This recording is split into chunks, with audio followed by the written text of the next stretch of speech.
नमस्कार, स्वागत है आपका स्ट्रेट टॉक में। मेरा नाम है नेहा शुक्ला और आप देख रहे हैं जस हिंदी टीवी का विशेष कार्यक्रम स्ट्रेट टॉक। सीधी बात करते हैं हम। और आज एक बेहद ही विशेष मुद्दे के साथ आपके सामने उपस्थित हूँ। भारत और अमेरिका, इसकी दोस्ती के बारे में भारत के प्रधानमंत्री नरेंद्र मोदी का एक बयान है। दोनों देशों में पक्की दोस्ती का नया अध्याय लिखा जा रहा है।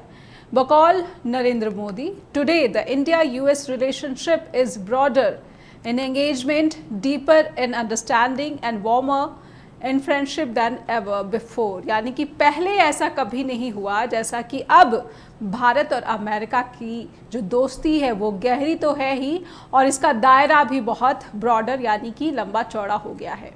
लेकिन अमेरिका की तरफ से कई बार ऐसी विवादित टिप्पणियां सामने आ चुकी हैं जिसे भारत ने अपने आंतरिक मामलों में हस्तक्षेप करार दिया है। ताज़ा मामला केजरीवाल की गिरफ्तारी का है। बैक टू बैक दो बयान अमेरिका ने दे डाले हैं। दूसरे बयान में अमेरिका ने केजरीवाल की गिरफ्तारी के साथ साथ कांग्रेस के फ्रीज बैंक अकाउंट्स का जिक्र कर डाला है। इससे पहले सीएए की नोटिफिकेशन पर भी अमेरिका ने चिंता जताई थी। तो क्या भारत और अमेरिका की दोस्ती खटास में पड़ने लगी है? अगर ऐसा है तो वजह क्या क्या हैं? आखिर क्यों अमेरिका को भारत में राजनीतिक परिस्थितियों की भी चिंता सताने लगी है? आइए कार्यक्रम आगे बढ़ाते हैं। आप देख रहे हैं स्ट्रेट टॉक।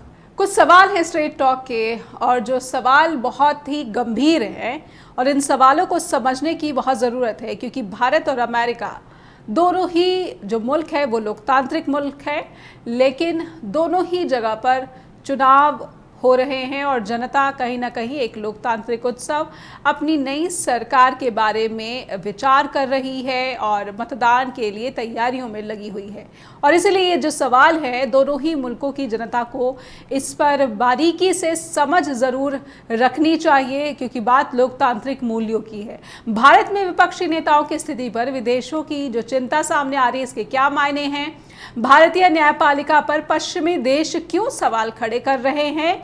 क्या भारतीय संस्थाओं की छवि मोदी कार्यकाल में धूमिल हुई है, और इसी का ये परिणाम कि जर्मनी के बाद अमेरिका की टिप्पणी और एक बार नहीं दूसरी बार भी आई है। केजरीवाल कांग्रेस के बैंक खातों पर अमेरिका की टिप्पणी को कैसे देखा जाना चाहिए, जबकि दोनों ही देशों में चुनाव हो रहे हैं? क्या भारत की लोकतांत्रिक छवि साजिश के तहत खराब की जा रही है? इस आरोप को भी समझे जाने की जरूरत है, जैसा कि बीजेपी बार बार अपने बचाव में या फिर जैसा भी कह लीजिए उन आरोपों पर प्रतिक्रिया स्वरूप देती आई है। हमारे साथ बहुत ही प्रबुद्ध पैनल जुड़ चुका है, आइए उनका स्वागत कर लेते हैं। हमारे साथ फॉर्मर डिप्लोमेट जुड़ चुके हैं, डॉक्टर प्रमोद पावा, फॉरेन इश्यूज के एक्सपर्ट प्रोफेसर ब्रह्मदीप अल्लूने, और वरिष्ठ पत्रकार समीरात्मज मिश्र दिल्ली से जुड़ चुके हैं, क्योंकि दिल्ली में फिलहाल जो कुछ भी घट रहा है इस पर पूरे देश की ही नहीं, पूरे भारत की ही नहीं, बल्कि अंतर्राष्ट्रीय ताकतों की भी नज़र है। इसलिए समीर रात्मज सर, आपका भी बहुत बहुत स्वागत करती हूँ मैं स्ट्रेट टॉक में। डॉक्टर प्रमोद पावा, मैं सबसे पहले आपसे समझना चाहूँगी, जिस तरीके से यूएस डिप्लोमेट को भारत सरकार ने तलब कर अपना विरोध दर्ज कराया, और उसके बाद मैथ्यू मिलर, अमेरिकी स्पोक्सपर्सन स्टेट डिपार्टमेंट के, जिस तरीके से तीखे तेवर उन्होंने दिखाए हैं दूसरे स्टेटमेंट में, आप इसको किस तरह से देख रहे हैं? मेरे आकलन में तो मैं ये समझूंगी कि भारत की आपत्ति के बावजूद अमेरिका के तेवर में कोई कमी नहीं आई है। डॉक्टर प्रमोद। देखिए, मैं तो इसके आपको दोनों तीनों एस्पेक्ट्स बता सकता हूँ। डिसीजन आपने लेना है और दर्शकों ने लेना है कि उसमें से क्या चीज उचित लगती है। जी। पहली बात तो हमेशा से ये कहा जाता है कि अमेरिका की दोस्ती उसकी दुश्मनी से ज्यादा खतरनाक होती है। और दूसरी बात यह है सोचने वाले कि नरेंद्र मोदी जी को या बीजेपी को या जो भी हमारी ये राइट विंग वाली पार्टीज हैं, इनको अमेरिका ने क्यों सपोर्ट किया था। 2014 के बाद से आप देख रहे हैं, चाहे वो डोनाल्ड ट्रंप हो, ओबामा हो, ओबामा ने तो पूरे तरीके से इनको जो है तू तड़ाक वाला दोस्ती बना के रखी। उसके बाद कॉमकासा किया, बीटा किया, और ऐसे ऐसे एग्रीमेंट्स किए जो भारत के हित में नहीं थे। ये भारत नहीं करता, तो उसके पीछे कोई तो रीजन रहा होगा, क्योंकि अगर उसका अपना इंटरेस्ट जिस काम में नहीं होता वो उसको नहीं करता। और ऐसा माना जाता है कि अमेरिका का एक ही इंटरेस्ट था, अमेरिका का एक ही प्रेशर था कि कैसे भी करके मोदी जी या बीजेपी की जो रिजीम है ये चाइना को कंटेन करेंगे, क्योंकि चाइना के सामने फिलीपींस है, ताइवान है, या और जो छोटे छोटे देश हैं वो इतनी कैपेबल नहीं थे कि वो चाइना को कंटेन करते या उसको रोकने की कोशिश करते। लेकिन इन्होंने ऐसा नहीं किया। इन्होंने अमेरिका के साथ जो वायदे किए थे वो पूरे नहीं किए। तो उस तरीके से एक आप कह सकते हैं कि इनको डिप्लोमेटिक प्रेशर में ला रहे हैं। एक कंडीशन ये है। दूसरी ये है कि वहां पर इलेक्शन है और वहां पर इंडियन डायस्पोरा बहुत बड़ा है, और इंडियन डायस्पोरा में दो ही तरीके हैं, दो ही तरीके की आप सोसाइटीज मान सकते हैं। एक वो जो पंजाबीज हैं और एक वो जो गुजराती हैं। क्योंकि जो नॉन पंजाबी हैं वो कहीं ना कहीं मोदी जी से उतना सेटिस्फाई नहीं है जितना होना चाहिए। जैसा कि अमेरिका और कनाडा के लोगों को परेशानियां आई, उनके ई वीजा बंद कर दिए, उन लोगों को वीजा देने में तकलीफें होने लगी। फिर निज्जर का मामला आया, पन्नू का मामला आया। तो उस इंडियन डायस्पोरा को मोदी जी से कन्वर्ट करके केजरीवाल की तरफ लाने के लिए भी एक कोशिश हो सकती है कि बाइडेन प्रशासन ये समझता है कि अगर इंडियन डायस्पोरा हमारी तरफ आ गया तो बेहतर होगा, क्योंकि अगर वो मोदी जी की तरफ चला गया तो हो सकता है कि वो ट्रंप की तरफ चला जाए जी। और तीसरा ऐसा लगता है कि वो इनडायरेक्टली मोदी जी को या इस रिजीम को दोबारा से बिहाइंड द कर्टन एक हेल्प करना चाह रहे हो, जिससे दोबारा आ जाए, फिर आ जाए।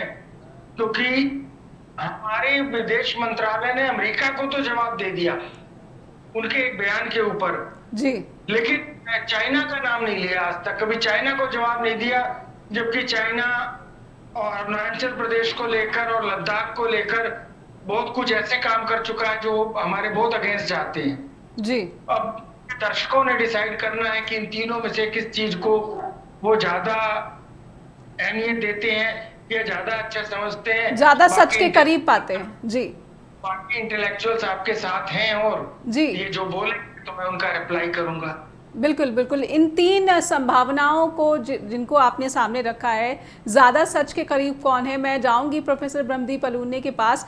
प्रोफेसर ब्रह्मदीप, आपसे समझना चाहूंगी, जिन तीन संभावनाओं को रखा है farmer diplomat doctor Pramod Pahwa ने, उनमें से किसे आप सच के ज़्यादा करीब समझते हैं, या फिर आपका सच या आपका जो आकलन है इंटायरली डिफरेंट? देखिए नेहा जी, लोकतंत्र का असल मतलब ये होता है कि उस पर सवाल उठाए जाने चाहिए। और महात्मा गांधी ने कहा था कि यदि लोकतंत्र में सवाल नहीं उठाए गए तो फिर लोकतंत्र समाप्त हो जाएगा। तो कोई भी लोकतंत्र पर सवाल उठा सकता है, लेकिन पाहवा साहब ने बहुत दिलचस्प बातें कही। सबसे पहले तो ये जानना जरूरी है कि लोकतंत्र होता क्या है और भारत के लोकतंत्र पर क्या सवाल उठाए जा सकते हैं। बेशक भारत के लोकतंत्र पर चाहे कोई भी सरकार देश में रही, वो सवालों के घेरे में रही ही है जी। चाहे नेहरू जी का कार्यकाल हो, चाहे इंदिरा जी का कार्यकाल हो। यदि राजीव गांधी श्रीलंका के मसले पर चुप रहते तो गलत थे, शांति सेना भेजते तो गलत थे।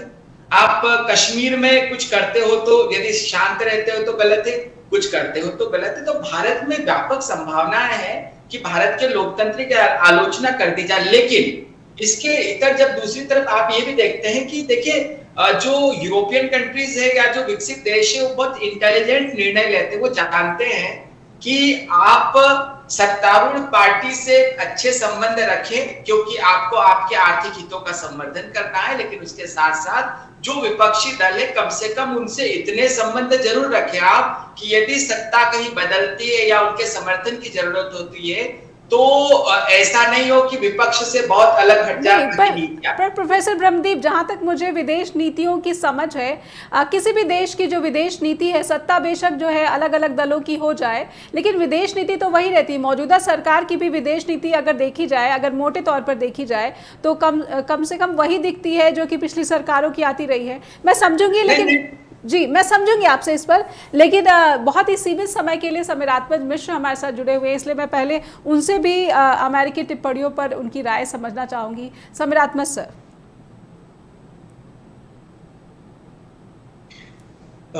देखिए, बिल्कुल सही बात है कि लोकतंत्र में जो वाक और अभिव्यक्ति की स्वतंत्रता बहुत अहमियत रखती है, मायने रखती है।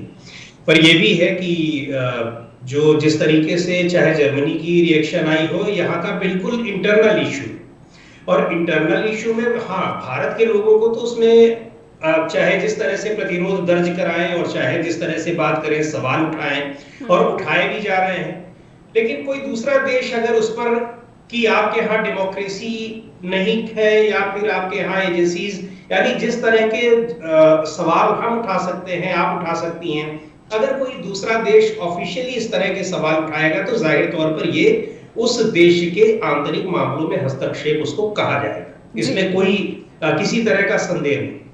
लेकिन एक बात और भी देखनी होगी कि हमने जिस तरह से रिलेशंस बनाए हैं, आपने बिल्कुल सही कहा कि सरकारें आती जाती रहती हैं, लेकिन जो खासतौर पर जो फॉरेन पॉलिसी होती है उसमें बहुत कोई ड्रास्टिक चेंजेस नहीं होते हैं।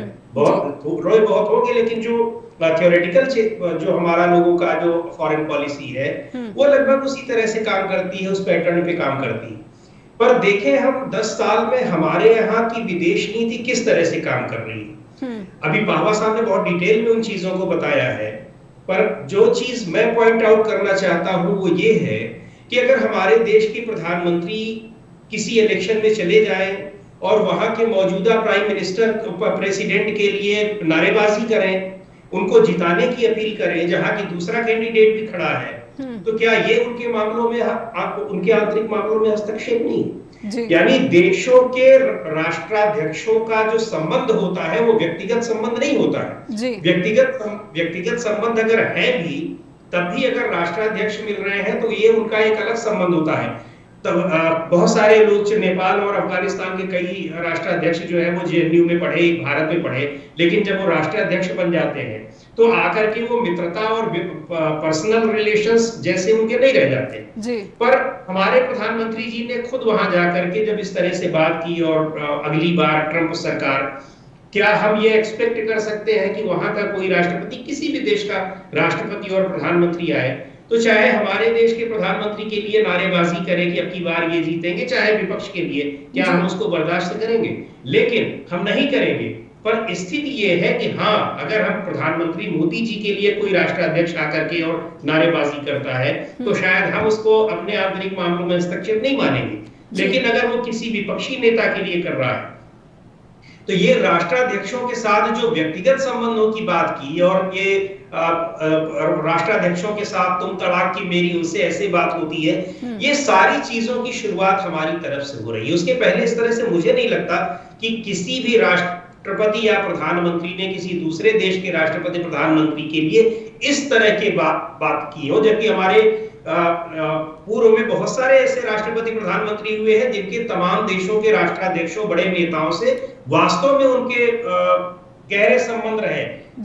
प्रधानमंत्री या राष्ट्रपति बनने से भी पहले कई लोग तो ऐसे होंगे जिन्होंने बाहर दूसरे देशों में उनके साथ पढ़ाई भी की होगी, लेकिन वहां इस तरह की बातें नहीं होती। तो अब अगर वहां पे अमेरिका की ओर से, जर्मनी की ओर से इस तरह से आ रहा है तो हम इसको निश्चित तौर पर ये मानेंगे कि ये हमारा आंतरिक मामला है। लेकिन जी हाँ जी, लेकिन सवाल वही खड़ा हो रहा है कि जिस सवालों को यहाँ जो चिंताएं जो विश्लेषक यहाँ की राजनीति पर उठा रहे हैं, लोकतंत्र की छवि पर उठा रहे हैं, यही चिंताएं अमेरिकी विदेश विभाग के प्रवक्ता ने जताई हैं। तो इसमें क्या हम ये कहें कि असल में जो मसला है वो बहुत गंभीर है, भारत की लोकतंत्र का है, और यही वजह है कि अमेरिका जैसा जो लोकतांत्रिक देश है, जो खुद को पूरे दुनिया में लोकतांत्रिक देशों का खुद ही डिक्लेयर्ड लीडर मानता है, इसलिए टीका टिप्पणी कर रहा है। तो क्या उसकी ये देखें कि उसने स्टेटमेंट दी है, या ये देखें कि उसके स्टेटमेंट में क्या रहा है? दोनों चीजें देखने की जरूरत है। देखिए, पिछले 10 साल से हम लोग ये लगातार बहुत सारे ऐसे मुद्दे आए हैं जिनमें जो लोकतांत्रिक जो हमारा सिस्टम है उस पर, लोकतांत्रिक संस्थाएं, संवैधानिक संस्थाएं, उन पर बहुत सारे सवाल उठ रहे हैं और लगातार उठ रहे हैं। इलेक्शन कमीशन जैसे एक संवैधानिक संस्था पर सवाल उठ रहा है जो कि बहुत ही गंभीर मामला है। तो जाहिर सी बात है, हम ये मान करके चल रहे हैं कि ऐसा नहीं है कि इसके बारे में किसी को पता नहीं है, या मान लीजिए कि हम ये सोच रहे हैं कि हमारे देश का मीडिया अगर उन चीजों को नहीं दिखा रहा है या बहुत मीडिया का एक बड़ा हिस्सा उसको नहीं दिखा रहा है तो किसी को पता नहीं चल रहा है। ये सारी चीजें लोगों को पता चलती है जी। ये अपनी जगह है, मेरा कहने का मतलब वही है। लेकिन स्थितियां ऐसी नहीं खराब हो गई हैं कि किसी दूसरे देश के लोगों को, क्योंकि बात ये भी है ना कि जब आप अपने देश में लोकतांत्रिक तरीकों की आप जब बातें करने लगेंगे तो फिर हर देश में कुछ ना कुछ होता है और मीन में कहीं भी निकल सकता है। इसको तो आंतरिक मामले कहे ही जाएंगे और इतना बड़ा कोई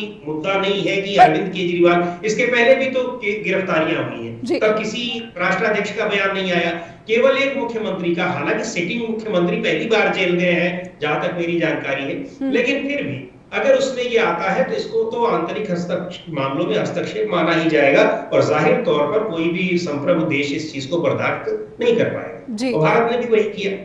लेकिन क्या डेमोक्रेसी के नाम, बिल्कुल डेमोक्रेसी के नाम पर प्रधानमंत्री मोदी की तरफ से जो बार बार टिप्पणियां आती है मदर ऑफ डेमोक्रेसी, क्या पश्चिम के देश इसे एक बहाना बना रहे हैं टू प्रेशराइज इंडिया, ताकि जो रूस और यूक्रेन का युद्ध है और लगातार जो पश्चिमी देशों की नाराज़गी है भारत से, और जो नाराज़गी प्रमोद पाहवा सर ने भी कही है कि चीन को लेकर अमेरिका की रही है कि जो आपने वादा किया था वो किया नहीं, आप तटस्थ नीति पर ही आगे बढ़ते रहे, क्या इसे ऐसे भी देखा जाना चाहिए? और अब क्योंकि चुनाव है इसलिए इन सब मुद्दों को ज़्यादा तूल दिया जा रहा है। सम्राट सर, आपसे निवेदन है, अगर आपके पास समय की बाध्यता है तो आप जब भी आपको उचित लगे आप कार्यक्रम के दौरान जा सकते हैं। आपका बहुत बहुत आभार पहले ही जता दूं आपकी कीमती वक्त के लिए। प्रोफेसर ब्रह्मदीप अलूने, मैं आपसे समझना चाहूँगी, क्षमा चाहूँगी आपकी बात बीच में रोकी जी। देखिए नेहा जी, जो ट्रंप थे, ट्रंप जो परंपरागत तरीके से जो द्विपक्षीय संबंध होते हैं, ट्रंप उससे इतर व्यवहार करते थे। लेकिन जो बाइडेन है वो समझदार है, वो ये जानते हैं, क्योंकि बहुत बड़े कूटनीतिज्ञ रह चुके, वो जानते हैं कि किसी भी देश के सत्ता पक्ष से भी संबंध होना चाहिए, विपक्ष से भी संबंध होना चाहिए। लेकिन इससे यदि आप एक विचार करें कि एक अच्छे लोकतंत्र में क्या होना चाहिए और क्या भारत की आलोचना की जानी चाहिए, देखिए एक अच्छे लोकतंत्र में पारदर्शी चुनाव होना चाहिए, एक अच्छे लोकतंत्र में जनता के अधिकार होना चाहिए, एक अच्छे लोकतंत्र में जो शक्ति पृथक्करण का सिद्धांत होना चाहिए, एक अच्छा लोकतंत्र वो होता है जहां पर फ्री और फेयर चुनाव, ऐसी कुछ चीजें होती है। अब भारत में आप देखिए पारदर्शी चुनाव होते हैं, भारत के आप चुनाव को सत्ता का हस्तांतरण हमेशा शांतिप्रिय तरीके से होता है, और सबसे बड़ी बात है कि इस देश में वैधानिक शासन है, कानून का शासन है। आप भारत की न्यायपालिका देखिए, शक्ति पृथक्करण में बहुत स्पष्ट है, कार्यपालिका अपना काम करती है, व्यवस्थापिका अपना काम करती है, न्यायपालिका भी अपना काम करती है। तो भारत की न्यायपालिका जो है वो इतनी फेयर रही है कि वो यदि सत्ता पक्ष कोई ऐसा काम करता है तो उस पर नकेल कसती है। वो हाल फिलहाल में भी आपने देखा है और आप भविष्य में भी देखेंगे। और फिर अमेरिका एक ऐसा देश है जहां पर कि जो काले हैं या जो वहां पर रंगभेद है, वहां पर अधिकांश जो काले लोग हैं उनको आरोप लगाकर, पुलिस के आरोप लगाकर उनके मतदान के अधिकार को छीन लिया जाता है। कम से कम हमारे यहाँ पर प्रतिनिधित्व के लिए कोई ऐसे अपराध तो किए नहीं जाते। तो सभी जो सत्तारूढ़ पार्टी होती है, सभी पार्टियां जो होती है, उनका अंतिम लक्ष्य जो होता है वो सत्ता में आना होता है। और मुझे ऐसा लगता है कि जो यह पार्टी सत्ता में नहीं आने के बारे में सोचती है या जो सत्ता के लिए जिम्मेदार नहीं है, उसको राजनीतिक पार्टी कहलाने का हक है ही नहीं। तो जो सत्तारूढ़ पार्टी है वो अपने अनुसार शासन को चलाने की कोशिशें करती है। यदि वो संविधान के इतर व्यवहार करती है तो न्यायपालिका उस पर नकेल कस देती है। इन सब पर जो भारत में आप जो भारत का लोकतंत्र देखेंगे तो मुझे लगता है कि चीजें बदलती है, नेतृत्व बदलता है, राजनीतिक पार्टियों की नीतियां जरूर बदलती है, लेकिन इन सब के ऊपर न्यायपालिका भी है कि जो यह विचार सामने रखती है कि क्या संविधान के अनुसार यह देश चल रहा है। और मुझे लगता है कि अमेरिका से बेहतर तरीके से भारत में जो लोकतंत्र है उसका संचालन हो रहा है, संविधान की तरह संचालन हो रहा है। इसलिए विपक्षी जो पश्चिमी देश है उनको भारतीय लोकतंत्र पर जो उंगली उठाने का नजर नहीं आ रहा। जी, लेकिन ब्रह्मदीप अलूने, आपको मैथ्यू मिलर के जो तेवर हैं इसके पीछे कारण क्या पॉलिटिकल कारण लग रहा है कि वहां पर जो वोटर है वो किस तरीके से रिएक्ट कर रहा है अरविंद केजरीवाल की गिरफ्तारी पे या फिर कांग्रेस के फ्रीज बैंक अकाउंट्स पे?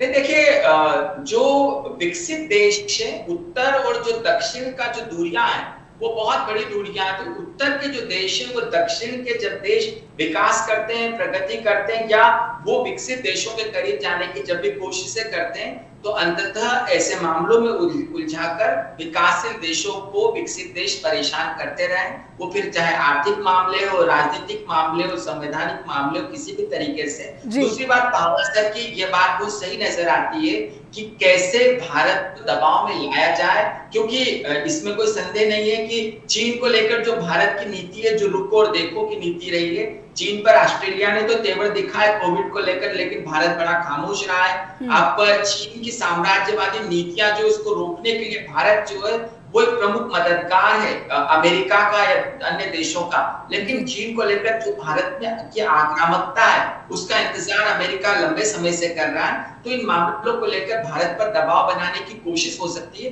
और कोशिश का माध्यम जो है वो इस प्रकार से ढूंढा गया है। जी हाँ जी। अब पावा सर से समझेंगे। पावा सर, बार बार अमेरिका ने एतराज नहीं किया है। चीन जब अरुणाचल प्रदेश पर या फिर सीमा विवाद को लेकर भारत के साथ तनातनी होती है तो अमेरिका सामने आता है और कहता है कि हम मान्यता देते हैं। ऐसे में unconditional support in China related issues, लेकिन जब भारत के अंदरूनी मामलों में इस तरह से टीका टिप्पणी होती है तो अमेरिका की दोस्ती को कैसे देखा जाए?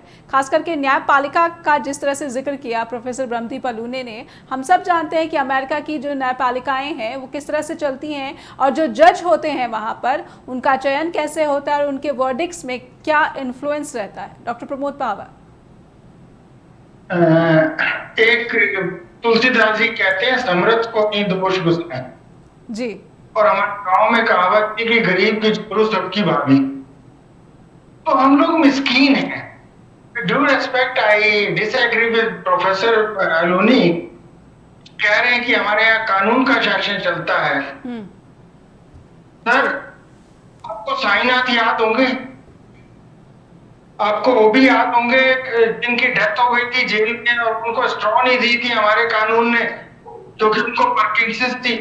आपको उमर खालिद याद होंगे, वो भी कानून के साथ चले हुए हैं। और जहां तक एक्सपर्ट की बात है तो आपको ईडी और सीबीआई भी याद होगी। वो 96% के ऊपर छापे पड़ते हैं और आदमी के ऊपर छापे मारते हैं वो बॉन्ड्स जो है बीजेपी को चंदा दे देता है। तो लोकतंत्र, कानून, अदालतें और ये सब चीजें मेरे से एक बात है। प्रैक्टिकली में ऐसा नहीं होता। प्रैक्टिकली में तो लोग कहते हैं कि इंडिया वालों ने जिया-उल-हक को मरवा दिया था और खुद पाकिस्तान ने अपने ही भुट्टो को बात लगा दी थी। और जहां तक बात यह है कि दखल-अंदाजी नहीं होती, लोकतंत्र नहीं होती, अभी 1 महीने पहले अपने पड़ोस में देख चुके पाकिस्तान में, वहां क्या लोकतंत्र हुआ। वहां सारी की सारी सीटें उन्होंने जबरदस्ती उल्टा करके, उनके पास रिजल्ट है, सब कुछ सामने है, लेकिन नहीं, वहां चीफ मिनिस्टर बना दिए गई वो मरियम और वहां पे उन्होंने अपना।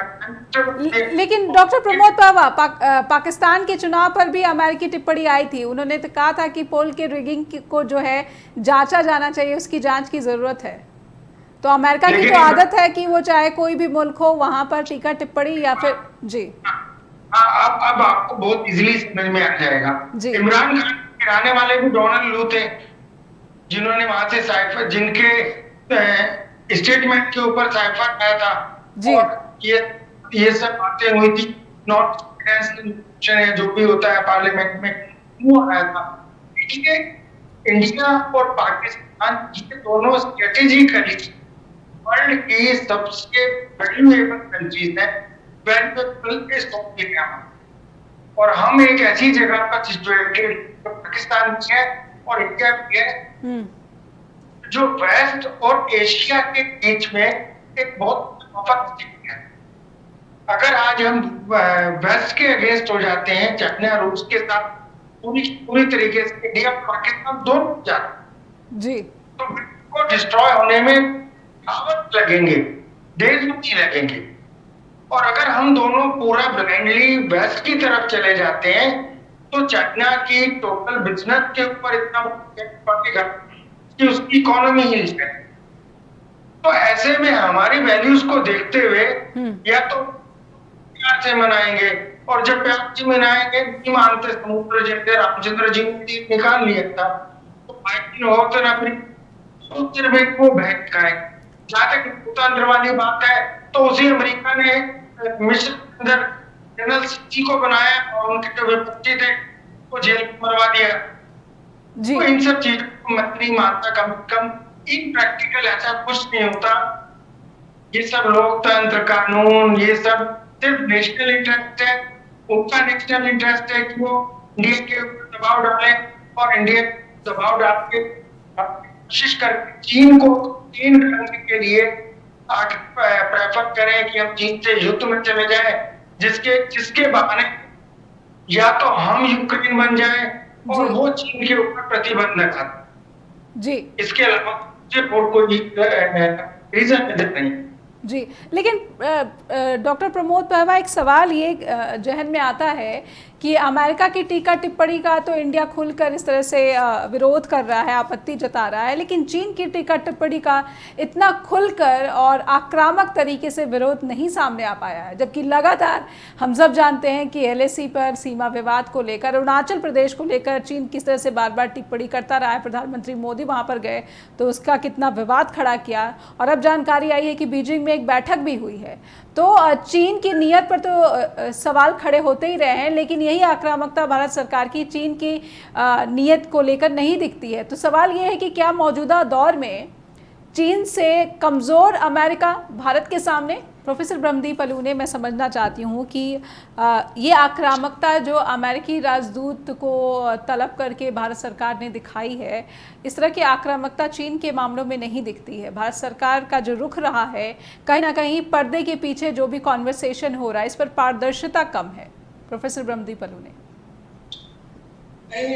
देखिए नेहा जी, सबसे पहले तो इस बात को समझना जरूरी है कि चीन, और जैसे आपने कहा कि चीन और अमेरिका, जो चीन और भारत के संबंधों को लेकर अमेरिका नाराज क्यों है, तो जो 2.5 दशक पहले करीब जब चीन ने यूरोप की तरफ आगे बढ़ना शुरू किया, व्यापार की तरफ आगे बढ़ना शुरू किया, तो अमेरिका ने एक नीति बनाई कि कैसे चीन जो है उसको एशिया तक ही केंद्रित रखा जाए या अपने इलाकों में उसको उलझाया जाए। उसके बाद 2012 में संभवतः जो बराक ओबामा है, उन्होंने एशिया प्रशांत केंद्रित एक नीति लागू की और उसमें उन्होंने स्पष्ट कहा कि इसके केंद्र में भारत होगा। अब जब यह एशिया प्रशांत केंद्रित नीति आई और भारत को केंद्र में रखा गया चीन को रोकने के लिए, तो वहां से फिर क्वाड ने जो दम भरा, बहुत सारी चीजें हुई, लेकिन भारत जो है वो जो परंपरावादी जो नीति चल रही, भारत किसी भी सैन्य संगठन का हिस्सा नहीं बना। मतलब भारत जो है वो चीन को रोकना तो चाहता है, लेकिन भारत आक्रामक तरीके से चीन को संभवतः एक ही बार रोक पाया था आक्रामक तरीके से। जहां तक मुझे याद है, आप पहवा सर जानते होंगे कि 1967 में जब चीन ने भारतीय सेना को रोकने की कोशिश की थी या भारतीय सेना को बाधित किया था, उस समय इंदिरा जी के दौर में जो भारतीय सैनिक उन्होंने घुसकर चीन के करीब 300 सैनिकों को मार डाला था। और 1962 की जो एक निराशा थी, उस निराशा को दूर करने में वो भारतीय फौज जो है उन्होंने बढ़त ली थी। मतलब इतिहास में 1967 का एक ऐसा साल है जहां पर जो चीनी खदेड़ा गया था। लेकिन उसके बाद आप देखिएगा कि जो लगातार नीतियां कई दशकों से चल रही है, तो चीन जो है वो लगातार आगे बढ़ता जा रहा है। हम चाहे स्वीकार करें या न करें, लेकिन ये सच है कि लद्दाख के जो बहुत सारे इलाके वहां पर चीन का कब्जा हो चुका है। जो कुछ गांव कुछ दशकों पहले तक जो गांव है वो जो भारत की सीमा में आते थे, अब वो 50-50 किलोमीटर अंदर चीन की सीमा में चले गए हैं। पहले हम फिंगर 8 तक जाते थे, अब हम फिंगर 3 और फिंगर 2 पर उलझ गए हैं। तो चीन हम पर दबाव बना रहा है और चीन हम पर न केवल जो सीमा है वहां पर दबाव बना रहा है, लेकिन उसके साथ साथ समुद्र में भी वो हमको घेरने में कामयाब रहा है। तो चीन को लेकर हम देखिए, चीन से आप यदि आप सोच ले कि नेक टू नेक चीन से हम निपट लेंगे, तो उसमें मुश्किलें चीन से निपटने के लिए सबसे ज्यादा जरूरी है कि हम आसियान के देशों से बेहतर रिश्ते बनाएं। आसियान के जो देश है बहुत चीन से बहुत ज्यादा परेशान है। आप चाहे इंडोनेशिया को देख लें, आप चाहे कंबोडिया को देख लें, आप चाहे वियतनाम को देख लें, तो आप सामूहिक तौर पर चीन पर आप दबाव बना सकते हैं। लेकिन अफसोस इस बात का है कि पिछले कई दशकों में देख लें आप कि चीन ने अधिकांश देशों से पर दबाव डालकर कैसे भी करके अपने सीमा विवाद को हल कर लिया है, लेकिन भारत से उसका सीमा विवाद हल नहीं हुआ है। तो भारत को यदि चीन को दबाना है तो भारत को अमेरिका का साथ लेना पड़ेगा, भारत को इंडोनेशिया का साथ लेना पड़ेगा, भारत को क्वाड जैसे संगठनों में आक्रामक तौर पर शामिल होना ही पड़ेगा। और यदि आप आक्रामक तौर पर शामिल नहीं होते, आप सिर्फ नाम के मेंबर बने रहते हैं, तो मुझे लगता है कि चीन को आप दबा नहीं पाएंगे और यही जो नीति है वो भारत के लिए खतरनाक बनती जा रही है। जी प्रमोद पावा सर, मेरा सवाल ये कि जब हम देखते हैं कि प्रधानमंत्री वहाँ पर स्टेट विजिट के लिए जाते हैं यूएस में, तो मीडिया कर्मियों से सवाल जवाब प्रेस कॉन्फ्रेंस को लेकर क्या वहाँ पर हुई, सिर्फ एक सवाल पूछने की जो है परमिशन मिली काफ़ी मान मनोबल के बाद। तो कहीं ना कहीं एक तरीके से देखा जाए कि अमेरिकी सरकार का जो रवैया है कि जो भारत की सरकार कहेगी उसको लेकर बहुत ही संतुलित बर्ताव हम देखते आए हैं। जब G20 की बैठक हुई थी तब भी प्रेस कॉन्फ्रेंस से मना कर दिया गया था यहाँ पर। तो कहीं ना कहीं एक डोमिनेशन भारत की तरफ से देखने को मिली है, लेकिन इसके बावजूद अमेरिका की तरफ से चाहे वो पन्नू का इशू हो, चाहे वो CA का इशू हो, चाहे वो जो 5 आइज का इशू हो, इन सभी इश्यूज़ को लेकर भारत पर प्रेशर बिल्ड करने की अमेरिका कोशिश करता रहा है। क्या हम ये समझें कि चाहे जितना भी दोस्ती के साथ दोस्ती के रास्ते पर आगे बढ़ा जाए, लेकिन अमेरिका चाहता है कि वो भारत को कंट्रोल में रखे? नहीं, वो तो कोई भी बड़ा देश होगा वो यही चाहेगा कि कंट्रोल में रखे, लेकिन सबसे बड़ी बात यह है कि हम क्यों कंट्रोल में रहें।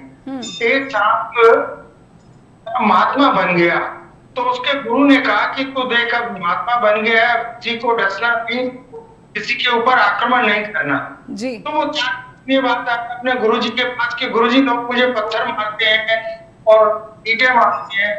गुरुजी ने कहा बेटे तुझे डसने के लिए मना किया था, काटने के लिए मना किया था जी। तो अगर अपना नीचे कट के चलेगा तो लोग पत्थर मारेंगे।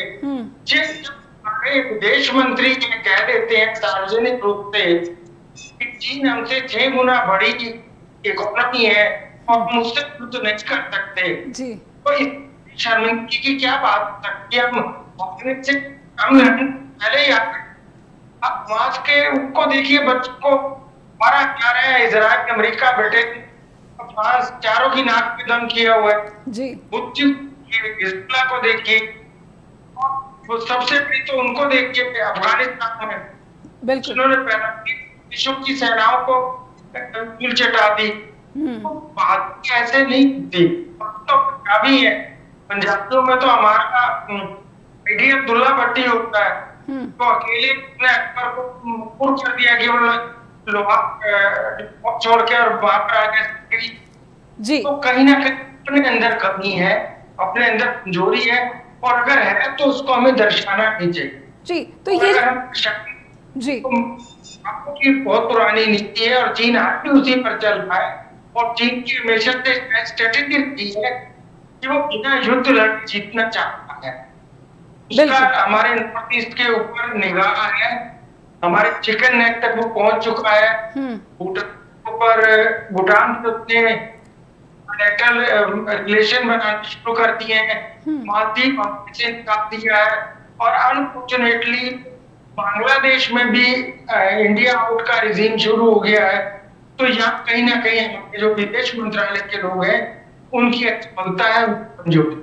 बिल्कुल, कहीं ना कहीं बांग्लादेश की जो एक चिंता सामने आ रही है, आखिर भारत सरकार इस चिंता को किस तरह से देख रहा है, किस तरह से नज़र बनाए हुए। प्रोफेसर ब्रह्मदीप, एक सवाल मैं ये समझना चाहूँगी कि क्या सस्पिशियस अलाय जो पिछली सदी में अमेरिका को माना जाता रहा था भारत के लिए, अभी भी यही कहें कि भारत और अमेरिका जो है अमेरिका भारत के लिए कहीं ना कहीं एक सस्पिशियस, यानी कि पूरी तरह से भरोसा नहीं किया जा सकता? नेहा जी देखिए, बिल्कुल भारत और अमेरिका के बीच विरोधाभास हमेशा रहेंगे, क्योंकि भारत जो है वो समाजवादी विचारधारा वाला देश है, जो अमेरिका वो पूंजीवादी विचार वाला देश है। तो पूंजीवाद और समाजवाद कभी मिल ही नहीं सकते, क्योंकि भारत की जो चिंता है वो अपने सामाजिक न्याय को, मैं आपको रोक रही हूँ प्रोफेसर ब्रह्मदीप अलूने, रोक रही हूँ, लेकिन भारत में भी तेजी से पूंजीवाद का विस्तार हो रहा है। क्या ये बदलते हुए जो परिस्थितियां हैं, ये इन दोनों देशों के बीच में टसल या तनाव का कारण तो नहीं बन रहे?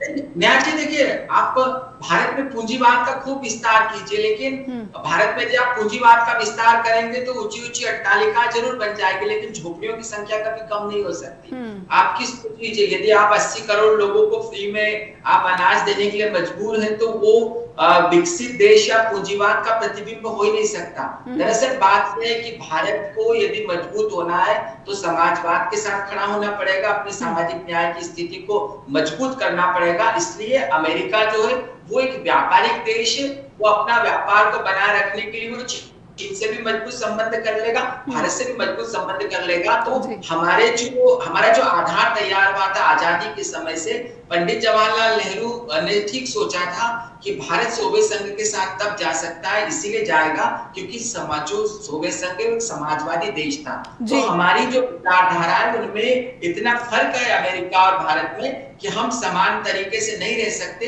कुछ मामलों में हम एक मत हो सकते हैं, जैसे चीन जैसे मामलों में, लेकिन उसके बावजूद विरोधाभास तो नेहा जी बना ही रहेगा। जी, एक लाइन में मैं प्रमोद पावा से समझूंगी, क्या ये जो वर्तमान बयानबाजी है प्रमोद पावा सर, ये एक एपिसोड बनकर रह जाएगी या फिर इसका आप कुछ आगे भी भविष्य में भी देख रहे हैं कि कुछ परिणाम देखने को मिल सकते हैं भारत की तरफ से या अमेरिका की तरफ से? नहीं, आपने जो क्वेश्चन पूछा था उसके जवाब में एक लाइन में सिर्फ ये कहूंगा कि अमेरिका के ऊपर विश्वास किया पाकिस्तान ने 1971 में, और वहां से उसका पूर्वी पाकिस्तान बांग्लादेश बन गया, उसके दो जी, तो उस पर कितना विश्वास करना चाहिए या नहीं करना चाहिए ये तो बात की बात है। और जहां तक ये बयान की वाली बात है, अगर मोदी जी की सरकार दोबारा आती है तो ये हमारे लिए भारत के हित में बहुत बड़ा एक सेटबैक हो सकता है। मैं किसी पॉलिटिकल पॉइंट ऑफ व्यू से नहीं कह रहा हूँ, ना मैं समर्थन कर रहा हूँ किसी पार्टी का, ना मैं विरोध कर रहा हूँ बीजेपी का जी। मैं से कह रहा हूँ कि इनके जो इंडिविजुअल अपने जो पर्सनल एस्पेक्ट्स हैं, एम्बिशियस हैं, अमेरिका उसके लिए दबाव डालेगा। अगर कोई दूसरा प्रधानमंत्री होगा तो वो कहीं ना कहीं उसको एक चांस मिल जाएगा, अपनी फेस वैल्यू मिल जाएगी, फेस सेविंग मिल जाएगी, लेकिन इनको वो सब करना पड़ेगा जो हमारे देश हित में नहीं है। चाहे उसके देश के टुकड़े छोटे छोटे देश पर सिस्टम बनाना हो या और ऐसा ना हो जो हम चैनल पर नहीं बोल सकते।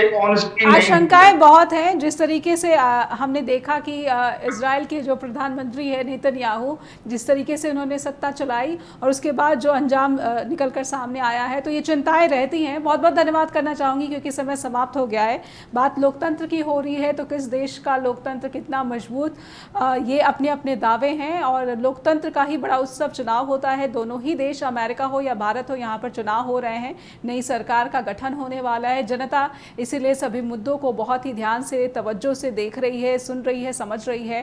दर्शकों से अनुरोध करना चाहूँगी कि भारत और अमेरिका के बीच इस ताज़ा बयानबाजी को लेकर आपकी कोई समझ, आपकी कोई ओपिनियन है तो कृपया हमें अपने फीडबैक के रूप में अवश्य भेजिए info@justbroadcasting.com या फिर neha@justbroadcasting.com पर भी। अपना ख्याल रखिए। धन्यवाद।